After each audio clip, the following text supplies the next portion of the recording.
The alarms were screaming at Dallas Memorial Hospital when my phone rang at 3:47 a.m.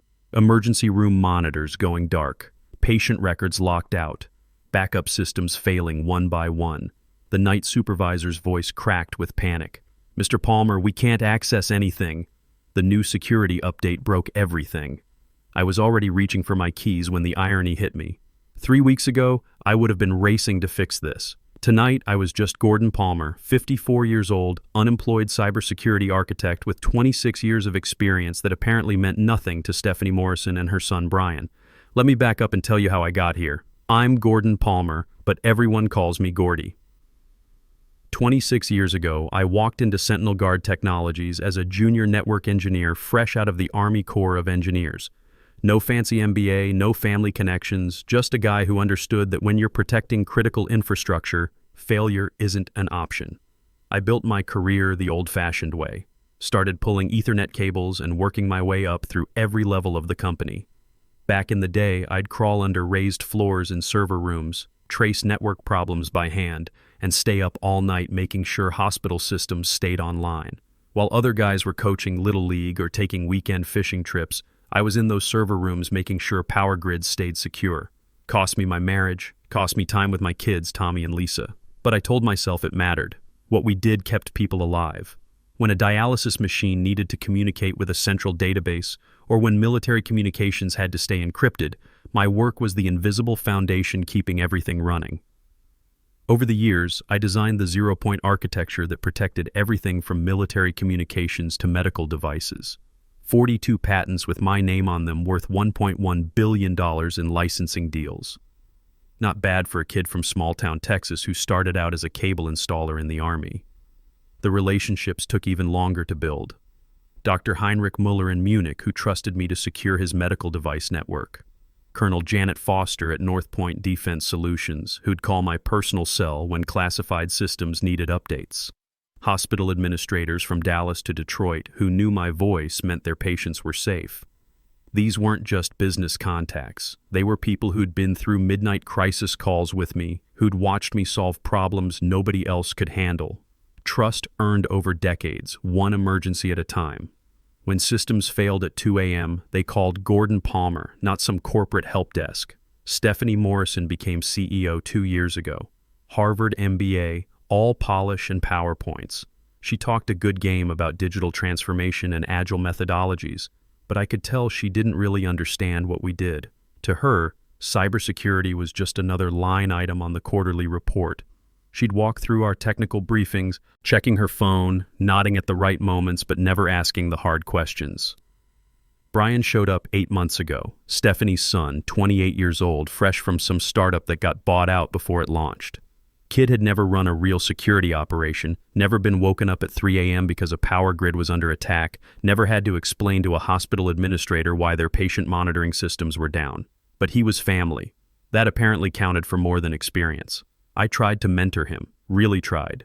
Showed him our protocols, explained why we did things certain ways, walked him through the legacy systems that kept America's infrastructure running. But Brian wasn't interested in learning. He was interested in disrupting. Every conversation turned into a lecture about blockchain solutions and AI-driven paradigms. The boy could talk for an hour about revolutionary approaches without understanding why we verified every security update 3 times, or why our authentication protocols required personal verification for critical systems. "Gordy, you're thinking old school," he'd say. "We need to embrace disruptive technologies." Kid had no idea that old school meant understanding that when you're protecting a hospital's patient records, there's no such thing as acceptable downtime. The writing was on the wall when Stephanie announced a strategic restructuring last month. "We need to appeal to younger clients," she said during the all-hands meeting. "Our approach feels outdated. We need fresh energy to compete in the modern marketplace." Outdated. 26 years of keeping America's critical systems secure, and it was outdated. The end came on a Tuesday morning. Conference Room B, the one with windows overlooking downtown Austin. Stephanie slid the termination papers across that polished table while Brian sat there grinning like he'd won the lottery, already wearing the security badge that used to hang around my neck. "We appreciate everything you've done, Gordy," Stephanie said, not quite meeting my eyes. "But we need fresh energy. Brian here represents the future of cybersecurity." Brian leaned back in his chair, checking his phone while my career got flushed down the drain. 26 years of building something that mattered, and this kid was scrolling through social media during my termination meeting. 26 years, I said quietly. That's a long time to build something. Stephanie's expression didn't change. Times change. We have to adapt or get left behind. I thought about the text I'd sent Tommy 3 days earlier. Can't make it to your kid's soccer game, son. Critical system rollout this weekend. He'd replied, It's okay, Dad. I understand. I'd canceled family time to patch vulnerabilities that saved this company millions. Now here I was getting discarded like yesterday's newspaper, replaced by a kid who thought cybersecurity was about buzzwords and disruption. Sign the papers, Gordy, Stephanie said. HR will handle the transition smoothly. I picked up the pen, hand steady as a rock. Stephanie probably thought she was watching a defeated man, but she had no idea what she'd just triggered. See, buried deep in those patent licensing agreements was a clause I'd insisted on during the 2019 security crisis. If the original architect gets terminated without cause, all operational rights revert back to me. The board had signed it eagerly back then, desperate to keep me from jumping to a competitor. They never thought they'd actually need to honor it. I signed my name with the same precision I'd used to design their security protocols. No drama, no speeches, just a signature that would cost them everything. Good luck, I told Brian as I stood up. You're going to need it. I walked out of that building carrying nothing but a cardboard box and 26 years of relationships they'd never be able to replace. The security guard at the front desk, Jimmy Rodriguez, had worked there almost as long as me. He just shook his head as I handed over my badge. This ain't right, Mr. Palmer, he said quietly. Everybody knows it. The first crack appeared 48 hours after my termination. I was sitting in my kitchen drinking coffee and scrolling through job postings when my phone buzzed with a text from Sarah Martinez, a project manager I'd worked with for 10 years. Gordy, something weird is happening. Munich just froze the medical device contract. They're asking for you specifically. I set down my coffee and called Dr. Mueller directly. His accent was thick when he answered, voice strained. Gordon, thank God.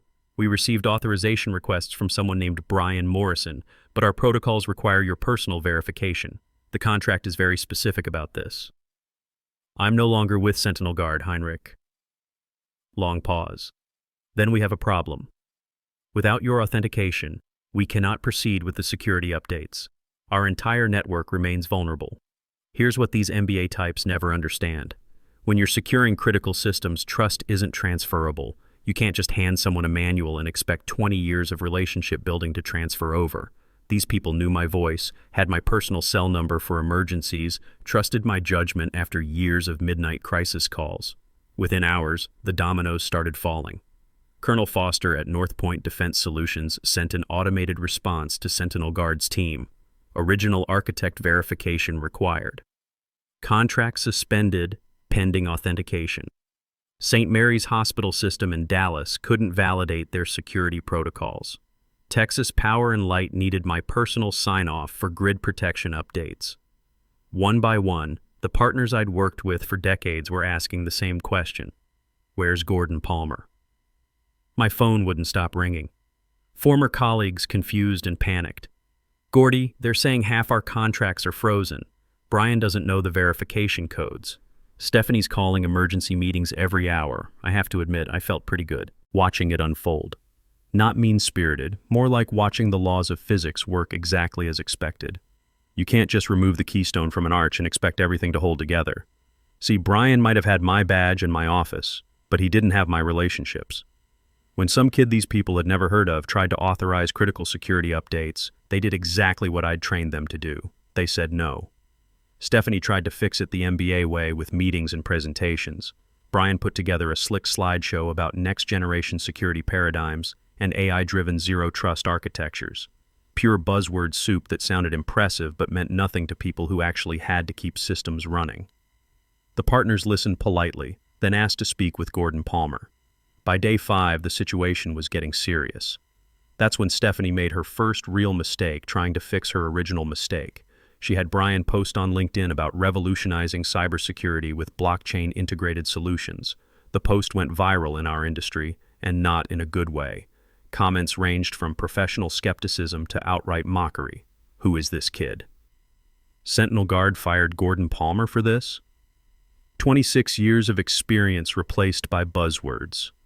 Jerry Patterson, who ran IT procurement for the Texas Hospital Consortium, called me that evening. We'd worked together since 2011, had been through 4 major cyber attacks and countless midnight emergencies. Gordy, what the hell is going on over there? This Brian kid doesn't know a firewall from a screen door. Our board is asking questions. They wanted fresh blood, Jerry. Apparently I was too set in my ways. Jerry snorted. Set in your ways? You mean competent? Listen, when you're ready to start your own shop, give me a call. The hospital consortium would love to work with you directly. That conversation planted a seed. For 26 years, I'd been loyal to Sentinel Guard, even when headhunters called offering double my salary. But loyalty has to go both ways, doesn't it? The real crisis hit on day 7. Brian, desperate to prove himself, authorized a major security update across the Texas hospital network without proper testing. The update had a bug, a rookie mistake that any experienced engineer would have caught in quality assurance. Suddenly, electronic health records were inaccessible at 47 hospitals across Texas and Oklahoma. Patient care wasn't immediately compromised. The systems failed safe like I'd designed them to, but diagnostic equipment went offline, surgery schedules got disrupted, and emergency rooms had to switch to paper records. The story made national news within hours. Cybersecurity firms' botched update cripples hospital network. CNN ran interviews with frustrated doctors and nurses. One ER doctor from Dallas Presbyterian looked straight into the camera and said, "This never happened when Gordon Palmer was running security. Never." The hospital administrators I'd worked with for decades were furious, not just at the outage, but at the incompetence behind it. These were people who trusted me to keep their patients safe, and now they were dealing with the consequences of replacing experience with buzzwords. My phone exploded with calls from reporters wanting comment. I stayed professional, declining interviews, but the industry trade publications got the story anyway. Former colleagues speaking anonymously painted a clear picture. Experienced architect fired for inexperienced family member. Predictable disaster follows. That evening, my son Tommy called. He's 31 now, Army veteran like his old man, works as a project manager for a construction company. Dad, I saw the news about Sentinel Guard. Are you okay? I'm fine, son. Actually, I'm thinking this might be the best thing that ever happened to me. What do you mean? I mean, maybe it's time I stopped building other people's empires and started building my own. Tommy was quiet for a moment. Dad, you know I've got some savings. If you want to start a company, consider it an investment in someone I believe in. That meant more than any contract, any salary, any recognition I'd ever received. My boy had faith in me, even when my own company didn't. The next morning, I called Jerry back. That offer you mentioned? I'm interested. 2 weeks after the hospital network disaster, I was sitting in a lawyer's office downtown reviewing documents that would change everything. My attorney, Charles Webb, had been going through the patent agreements with the thoroughness of a forensic accountant. Gordy, this is remarkable, he said, looking up from the stack of papers. These 42 patents aren't just valuable, they're foundational to every major contract Sentinel Guard holds. The licensing agreements are ironclad. When they terminated you without cause, they triggered the reversion clause. Meaning what exactly?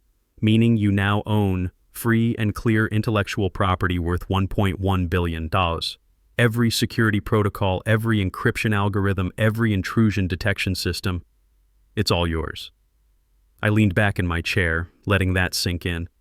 26 years of late nights, missed family dinners, and sacrificed weekends had just become my ticket to independence. What's Sentinel Guard's legal position? Charles shook his head. They don't have one. Their own board signed these agreements in 2019 during that massive cyber attack. They were desperate to keep you from jumping to a competitor, so they agreed to these terms without reading the fine print. That afternoon, I had lunch with Jerry at our usual spot, Murphy's Tavern on South Lamar. The place was packed with tech workers grabbing quick meals, but our corner booth felt private enough for serious conversation. So, it's really happening? Jerry asked after I explained the legal situation. Palmer Security Solutions is officially incorporated as of yesterday. I've got the patents, I've got the relationships, and thanks to my son's investment, I've got startup capital. Jerry grinned and raised his bourbon. To the dumbest CEO decision in Austin tech history.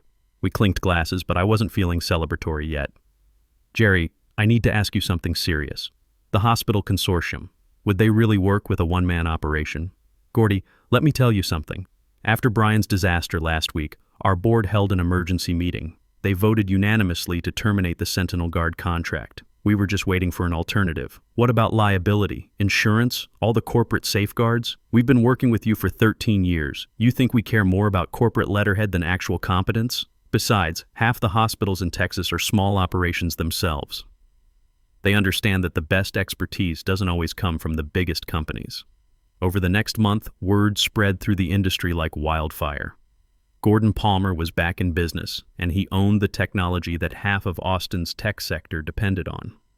The first official contract came from Colonel Foster at North Point Defense Solutions. She called personally. Gordy, we need to talk. Our Pentagon contracts require the security protocols you developed. With you gone from Sentinel Guard, we're in violation of federal compliance standards. I'm not gone, Janet. I'm just independent now. Thank God. Can you be in Virginia Beach next week? We need to restructure our entire agreement. The meeting at North Point was like a reunion. Janet introduced me to 3 other defense contractors who'd been struggling with the same compliance issues. By the end of the week, I had $280 million in signed contracts. Word got back to Sentinel Guard fast. Stephanie called my cell phone directly, a number she'd never bothered to save in 26 years of working together.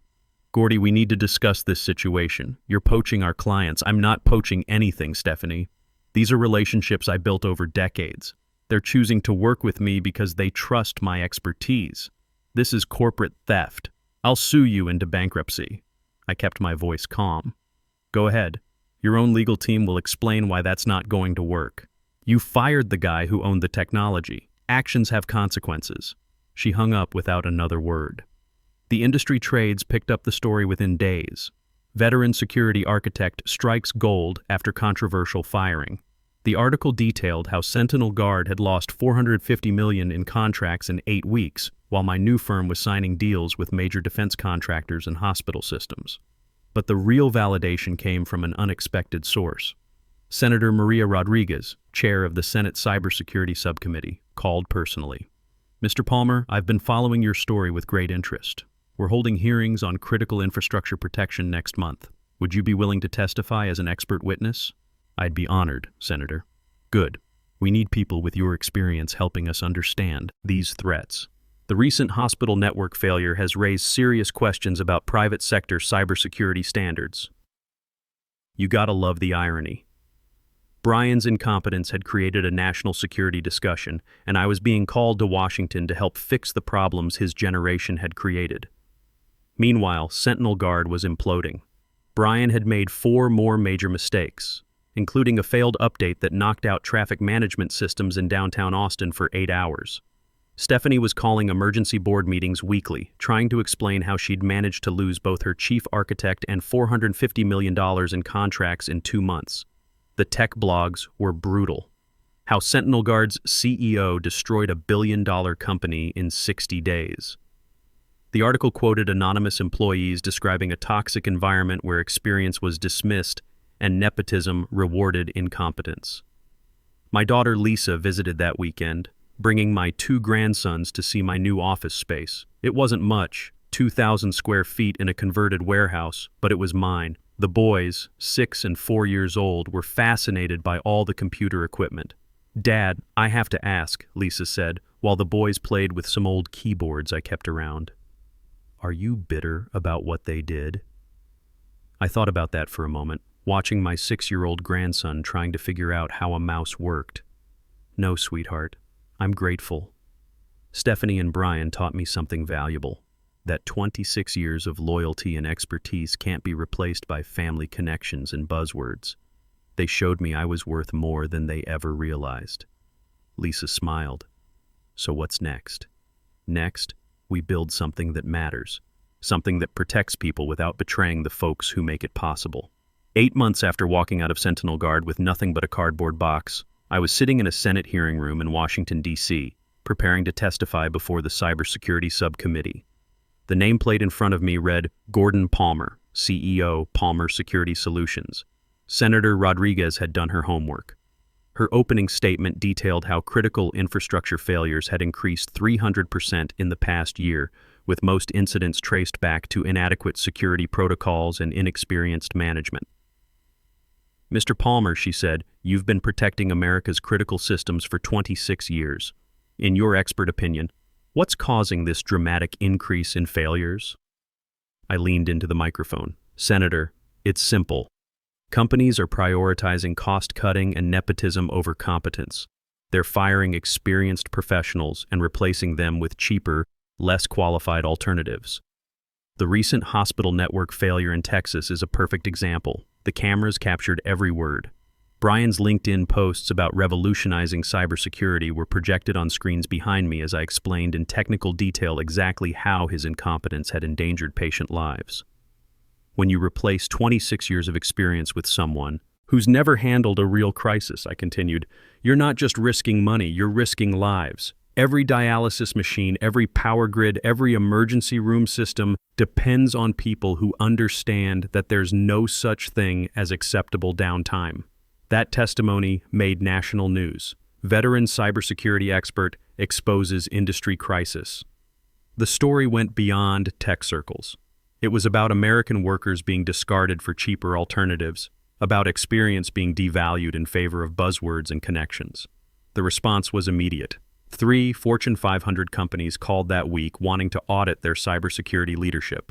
The Department of Homeland Security offered a consulting contract to review federal infrastructure standards. My small warehouse office suddenly felt very cramped. Meanwhile, Sentinel Guard was in freefall. The board finally acted 3 weeks after my Senate testimony, firing Stephanie in a closed-door meeting that leaked to the press within hours. The industry blogs were merciless. Board dumps CEO who destroyed billion-dollar company. Brian disappeared from LinkedIn entirely after his post became a case study in corporate incompetence. Last I heard, he was working at a startup that made apps for dog walkers. But the real satisfaction came from an unexpected source. Stephanie showed up at my office on a Tuesday afternoon, looking tired and desperate. My receptionist, I actually had a receptionist now, buzzed me. Mr. Palmer, there's a Stephanie Morrison here to see you. She says it's urgent. I almost said no. Almost. But curiosity got the better of me. She walked into my office like a different person. The corporate confidence was gone, replaced by something that looked almost like humility. Gordy, I made a mistake, a terrible mistake. I gestured to the chair across from my desk. Sit down, Stephanie. I want to offer you a partnership. Equal equity, complete control of technical operations. Name your terms. I studied her face. Why? Because I destroyed everything we built. The board fired me, but they're willing to bring me back if I can fix this. You're the only one who can save the company. Stephanie, you didn't just fire me. You fired 26 years of relationships, trust, and expertise. You can't buy that back. Gordy, please, I have a family, a mortgage. I'm 48 years old. Who's going to hire me after this disaster? For a moment, I almost felt sorry for her. Almost. Then I remembered that conference room, Brian's smirk.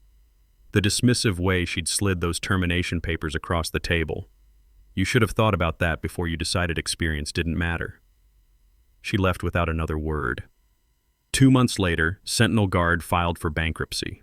The company that had been worth $2.8 billion when I walked out the door was sold for parts, with most of their remaining contracts transferring to competitors, including several that came to me. Palmer Security Solutions now employs 47 people, including 5 veterans from my old Army unit and 8 engineers who quit Sentinel Guard after my firing. We work reasonable hours, respect each other's expertise, and nobody gets fired for being too experienced. I hired Tommy as our operations manager. Turns out his construction project management skills translate perfectly to coordinating security implementations. Lisa brings the grandsons by the office every Friday afternoon, and I make sure to leave early on weekends. Last weekend I took those boys fishing at Lake Travis, taught them how to bait hooks and be patient. We didn't catch much, but we had time. Something I'd forgotten was valuable. The 6-year-old asked me, "Grandpa, why did your old boss fire you?" Because she forgot that experience matters, buddy. She thought new was automatically better than proven. That's dumb. Yeah, it was. But sometimes when people make dumb decisions, it works out better for everyone else. He nodded seriously, then went back to watching his bobber. Sometimes the best revenge isn't getting mad. It's proving you were worth more than they ever realized. It's building something better, something that honors the people who make it possible. Stephanie made one critical error. She forgot that in technology, as in life, you can't replace the foundation without bringing down the whole structure. 26 years of expertise isn't just a resume line. It's the bedrock everything else stands on. I learned something too. Loyalty has to be earned, not just given. And sometimes getting fired is the best thing that can happen to you. The grandsons are already asking when we can go fishing again.